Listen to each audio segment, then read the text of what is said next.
21 octobre 2016. À cause d'une buse cassée sur l'axe Douala-Yaoundé, des milliers de Camerounais se ruent à la gare centrale des chemins de fer de Yaoundé pour emprunter le train à destination de Douala. Camrail veut prendre tout le monde. Et avec l'accord du ministre des Transports Alain Mbongo, 8 nouveaux wagons nouvellement achetés en Chine sont donc rattachés au train. Les cheminots qui sont en train de faire ce rattachement doutent, mais alors là, doutent du système de freinage. Le train s'élance, il part déjà en retard, mais le voilà parti en destination de Douala. Il s'appelle l'Intercity. Il est bondé de passagers. Pris d'une folie soudaine, eh bien, les wagons commencent à vaciller et à dérailler. Les passagers sont donc jetés dans le vide. Bilan, 82 morts, 7 disparus et plus de 600 blessés. On a appelé cela la catastrophe des Eka. Chers amis, où que vous soyez, je vous souhaite la bienvenue à Dans la tête de Paul Biya, numéro 38, l'année 2016. Ça tourne. La catastrophe des Eka, c'est le pire bilan du groupe Bolloré, disait son PDG. Camrail va donc envisager de dédommager chaque famille à hauteur de 1,5 million de francs. 82 morts, 100 morts, plus que cela, plus de morts, on ne saura jamais quel est le réel bilan de cette catastrophe. Toujours est-il que 82 personnes sont décédées, 7 ont disparu et on a eu plus de 600 blessés. Triste catastrophe. Triste bilan. 2016, affaire Monique Koumaté. Selon sa sœur, Monique Koumaté serait encore vivante lorsqu'elle est arrivée à l'hôpital à Kentini pour son accouchement. Faute de moyens financiers, elle ne sera pas prise en charge par le personnel et pourtant, sa grossesse est à terme et son état se dégrade. Elle va donc rendre l'âme. Sa sœur, dans un sursaut de cœur, dans un élan pour sauver ses jumeaux, va donc lui ouvrir le ventre avec une lame à l'extérieur de l'hôpital, à même le sol. Malheureusement, les jumeaux seront aussi décédés. La scène est surréaliste. Les images vont faire le tour du monde via les réseaux sociaux. Et cela va démontrer une fois de plus l'accessibilité difficile pour le Camerounais lambda à des services de santé. Ce fut un jour triste pour la médecine camerounaise. Et ce fut un jour triste pour les citoyens camerounais. 2016, 75 milliards de francs CFA, c'est le montant d'argent qu'il faut pour acheter des ordinateurs et distribuer à chaque étudiant de l'année scolaire 2016-2017. Le président Paul Biya a décidé ainsi de doter chaque étudiant camerounais d'un ordinateur. Pourquoi? Cette opération consiste, selon le ministre de l'Enseignement supérieur, à doter chaque étudiant d'un outil informatique et aussi à doter chaque université d'État d'un centre de développement numérique universitaire ultra moderne destiné à donner des cours à distance. 2016, la grippe aviaire fait perdre 16 milliards aux éleveurs camerounais. L'épizootie a touché environ 25 foyers, notamment à Yaoundé, à Ebolova et à Bayangam. 2016, face au dynamisme économique de l'Afrique de l'Ouest, de l'Afrique australe et des pays du Maghreb. La CEMAC, la communauté d'États monétaires d'Afrique centrale, échappe de peu à la dévaluation du franc CFA. La chute du pétrole, la guerre contre Boko Haram, la guerre civile en République centrafrique. Alors, que vont faire dans les États de la CEMAC pour éviter donc cette dévaluation du franc CFA? Les chefs d'État ont décidé d'ouvrir et de conclure à brève échéance des négociations bilatérales avec le Fonds monétaire international pour mieux structurer les efforts d'ajustement de leurs États. Honnêtement, je ne sais pas trop ce que cela veut dire, mais c'est ça. 2016, l'État prend le contrôle total de la CDC. La CDC est le deuxième employeur du Cameroun avec près de 22 000 ouvriers dans ses plantations de bananes, d'huile de palme et d'EVA. Jadis privatisée, eh bien cette fois-ci l'entreprise est au contrôle de l'État à 100%. En octobre 2016, le lieutenant-colonel Ghislain Mboutou, attaché militaire de l'ambassade du Cameroun au Maroc, sera donc interpellé à l'aéroport Roissy-Charles de Gaulle avec une mallette contenant, tenez-vous bien, près de 700 000 euros. Et il va, le lieutenant-colonel, sur place, eh bien, essayer de corrompre des officiers français afin qu'on le laisse passer. Mais malheureusement, ça ne fonctionne pas toujours en France, ce qui fonctionne au Cameroun. Il sera donc ainsi inculpé de blanchiment d'argent, d'abus de biens sociaux, de subordination d'officiers, tentative de corruption, et il était un proche du ministre des Transports, Alain Membe-Ngor. 10 février 2016, Paul Biya va faire un discours à la nation. Il va promettre un montant de 102 milliards destinés aux jeunes. Qu'est-ce qu'on va faire des 102 milliards, selon vous? Ben, les 102 milliards vont tout simplement être détournés, comme d'habitude. Selon Paul Biya, les 102 milliards vont servir à intégrer les jeunes dans des filières de production et à répondre à leurs besoins. Grosso modo, on est en 2016, lorsqu'il fait cette promesse, lorsqu'il met ces 102 milliards à la disposition des jeunes. Nous sommes en 2020. Combien sont-ils ces jeunes qui ont profité des fruits de ces 102 milliards? S'il vous plaît, levez la main. 2016. Les populations du Nord et du Sud-Ouest sont exaspérées. Ils n'en peuvent plus. Ils estiment qu'ils ne sont pas entendus. Via leur député Wirba, un discours sera prononcé à l'Assemblée nationale, exhortant ici les autorités à considérer leurs particularités linguistiques. Malheureusement, leur doléance ne sera visiblement pas entendue et ainsi seront donc déclarées les premières villes mortes, tribunaux morts, marchés morts, les universités mortes, les collèges également morts. En fait, ce sont les premières villes mortes dans les zones du nord-ouest et du sud-ouest qui vont conduire à ce qu'on connaît aujourd'hui, la fameuse guerre dans le Nozo. Le député Wirba avait prononcé un discours tellement intéressant. Pour ceux qui ont eu la chance de le suivre, ce discours, il est sur YouTube. C'est un discours qui, si les autorités camerounaises avaient bien voulu donner suite, eh bien, on n'en serait pas là où nous sommes aujourd'hui. Malheureusement, les autorités se sont moquées de lui et aujourd'hui, il a bien raison. Il y a une guerre dans le Nozo et pourtant, il leur avait prévenu. Les villes mortes vont engendrer des menaces, des bavures, des arrestations, des exécutions et des assassinats. La BICEC, la Banque internationale du Cameroun pour l'épargne et le crédit, va trébucher devant un trou de 50 milliards. Alain Ripet, le directeur de cette banque, va donc découvrir à l'intérieur même de sa banque une stratégie mise sur pied par l'ancien directeur général adjoint, M. Innocent Ondoa, dont le stratagème consistait à surfacturer et aussi à intégrer des factures fictives afin de pouvoir collecter de l'argent. Dans ce système, on retrouvait donc l'ex-directeur général adjoint qui a passé près de 22 ans.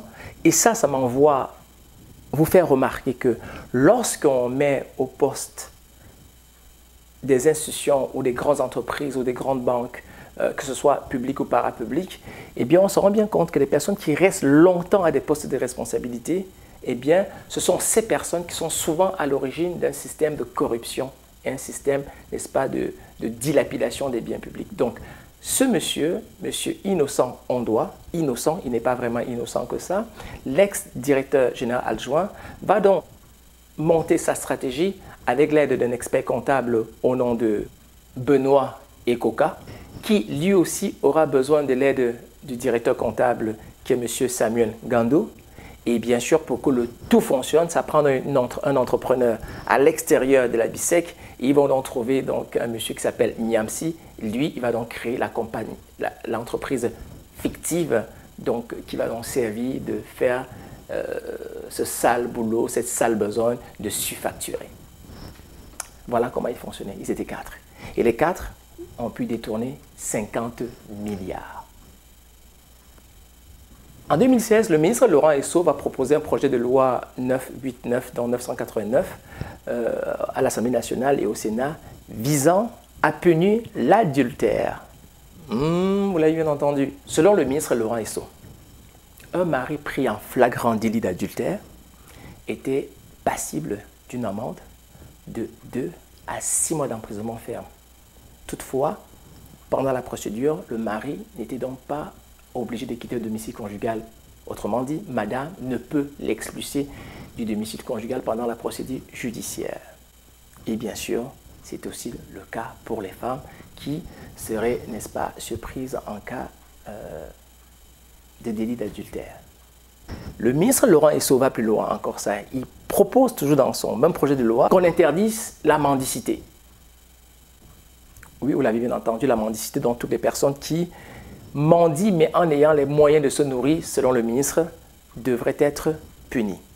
Le harcèlement sexuel, ce qui est très drôle dans ce projet de loi, c'est les mauvais payeurs, dont tous les locataires qui ont un retard de 2 mois de loyer non payé, eh bien, se verraient poursuivre en justice et pourraient encourir des peines de près de 3 ans d'emprisonnement ferme pour n'avoir pas payé 2 mois de loyer.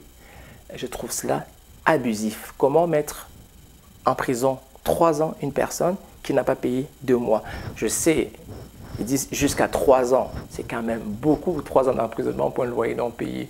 S'il ne paye pas un loyer, ben vous allez l'enfermer quelque part et il va pouvoir dormir en prison et il ne paiera pas plus de loyer. Donc je pense que ce n'est pas vraiment une très bonne loi, en tout cas, de mon point de vue. Et il y a aussi toujours l'interdiction de manifester dans les établissements publics. Bien sûr, lorsque le ministre propose cette loi, on comprend très vite qu'il veut ainsi briser le droit de grève, qui est quand même un droit acquis. Les gens ont le droit à la grève. Alors si on interdit des gens de manifester dans des endroits publics, dans des établissements publics, c'est un peu comme interdire aux enseignants de pouvoir dire qu'ils veulent aller à la grève. Ça, c'est vraiment injuste. Toujours dans le même projet de loi 989, demander à ce qu'on condamne les parents qui ne veulent pas envoyer les enfants à l'école. Donc, la scolarité est obligatoire pour tout le monde. Et si en plus le parent a les moyens et refuse d'envoyer l'enfant à l'école, alors ce parent serait puni dans ce projet de loi. 2016, les femmes accèdent enfin à la notabilité dans un lamido. Le mérite revient au lamido de Bagno, Mohamed Yahya, qui a décidé de choisir 9 femmes parmi ses plus proches collaborateurs. Il dira à ce lamido qu'il est allé à l'école et qu'il a croisé des femmes beaucoup plus intelligentes que lui et que pour lui, bien, les femmes méritaient d'être tout autour de lui parce qu'elles aussi pouvaient contribuer, n'est-ce pas, à l'édification de son lamida. Bravo, monsieur le lamido. Il faudra apprendre cela au président de la République, Paul Biya, que plus il y a des femmes, plus ça peut aider. De la douceur. Août 2016, APE, accord partenariat entre l'Europe liant le Cameroun, qui va permettre ainsi à tous les produits qui partent de l'Europe de ne payer aucune douane. Douane zéro pour tous les produits venant de l'Europe. Bien sûr, cela va créer un énorme trou au niveau des recettes du Cameroun. C'est un manque à gagner pour l'État. Pourquoi le Cameroun décide-t-il ainsi de pouvoir laisser les frontières poreuses en ce qui a trait aux produits qui viennent de l'Europe? 2016, Flycam Inter. En fait, c'est un groupe privé qui avait 3 avions dont l'objectif était de compétitionner ou de faire concurrence à la Camerco, mais en ce qui a trait au vol à l'intérieur du Cameroun. Malheureusement, cette entreprise ne prendra jamais, ne décollera jamais, parce que le ministre des Transports, Alain Mbongo, va ainsi décider que leur flotte n'est pas conforme. Et cette compagnie n'a jamais pu voler. C'est fou pareil, hein? Savez-vous cela? Flycam Inter. Non, je ne le savais pas. Maintenant, vous le savez. 2016, le ministre Mouele Kombi va ressusciter le Festival des Arts Nationaux du Cameroun. En novembre donc, de l'année 2016. La 8e édition donc, du Festival des Arts du Cameroun se déroulera au Musée national du Cameroun. Bravo, Monsieur Mole Kombi. 2016, Aminatou Ahidjo, c'est la fille de l'ex-président Amadou Ahidjo, va rentrer au Cameroun contre le gré de sa mère et va décider de rallier le RDPC avec son frère. Son frère sera ambassadeur itinérant et elle sera nommée présidente du conseil d'administration du palais de congrès de Yaoundé. Et c'est une énorme surprise, un véritable coup de tonnerre. On sait que Mme Germaine Ahidjo se plaint encore que jusqu'aujourd'hui, elle n'a jamais reçu les droits à la retraite de son mari, le feu ex-président du Cameroun. Et c'est quand même assez intéressant de voir comment le RDPC a réussi à aller prendre les enfants de l'ex-président et les mettre dans le camp du président. Ça, c'est un sacré coup. Ah, money talks, l'argent. L'argent achète tout. Même les enfants de l'ancien président. Quelle honte. En tout cas, c'est mon point de vue. Moi, je ne serais jamais parti là-bas. Jamais. RDPC, jamais. 2016, le Cameroun organise la CAN féminine au pays et perd en finale face au Nigeria, 1-0. Aboudi Onguéné sera élue la joueuse du match, du tournoi, pardon. Et on va voir les filles prendre des selfies avec le président de la République. Bravo les filles. 2016, l'emblématique capitaine Son Barnac sera victime d'un accident vasculaire cérébral. Grâce à la magnanimité du président de la République, son Excellence M. Paul Biya, il sera donc ainsi évacué en France rapidement et il sera sauvé. Magnan est encore vivant. Quel magnifique pays est le Cameroun. Hein, c'est le président qui décide de tout.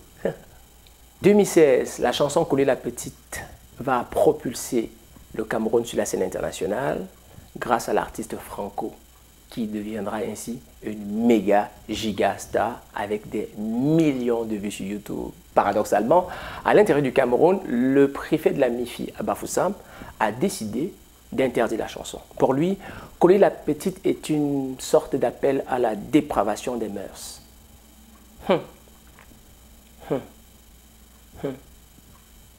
Je pense qu'il n'a vraiment pas écouté Malox, ce fameux préfet de la MIFI. Bien sûr, toujours en 2016, la musique urbaine camerounaise existe enfin et les auteurs sont Franco, Ténor et Malox. 2016, le ministre Essimi Meigné profite de son évacuation sanitaire pour s'enfuir aux États-Unis. Il dira qu'il ne voulait pas se faire prendre comme Atangana Mebara. Selon les indiscrétions, on lui avait dit de ne pas retourner au Cameroun parce que l'opération Épervier le guettait. Il était dans l'œil du cyclone. Malheureusement, le ministre Atangana Mebara était confiant parce que, disait-il, il avait des communications avec le président de la République et il ne se doutait pas du tout que le président voudrait bien l'arrêter. Malheureusement, quand il est rentré au Cameroun, pauvre ministre Atangana Mebara s'est fait arrêter. Donc Essimi Meigné a décidé, lui, de ne pas prendre de chance et il vit aujourd'hui aux États-Unis. Enfin, 2016, dans la rubrique nécrologique, M. Eteki Bomoa, ancien ministre, ancien préfet, ancien secrétaire général de l'OUA et président de la Croix-Rouge camerounaise, s'éteint. Dans la même année, M. Pierre Minlo Medjo, ancien directeur général à la Sûreté nationale du Cameroun entre 2000 et 2004, lui aussi va s'éteindre. Et enfin, toujours dans l'année 2016, dans la rubrique nécrologique, M. Antoine Depadou Essomba Eyenga, président du Tonnerre Kalara Club, lui aussi va rejoindre le pays de ses ancêtres. Mes chers amis, voilà tout ce qui s'est passé dans l'année 2016 au Cameroun. Est-ce que cela vous a dit quelque chose? Avez-vous aimé? Si oui, bien, il me fait toujours plaisir de voir le partage. Je vous souhaite une très belle journée. Merci beaucoup de m'avoir suivi. C'était donc Dans la tête de Paul Biya, numéro 38 de l'année 2016.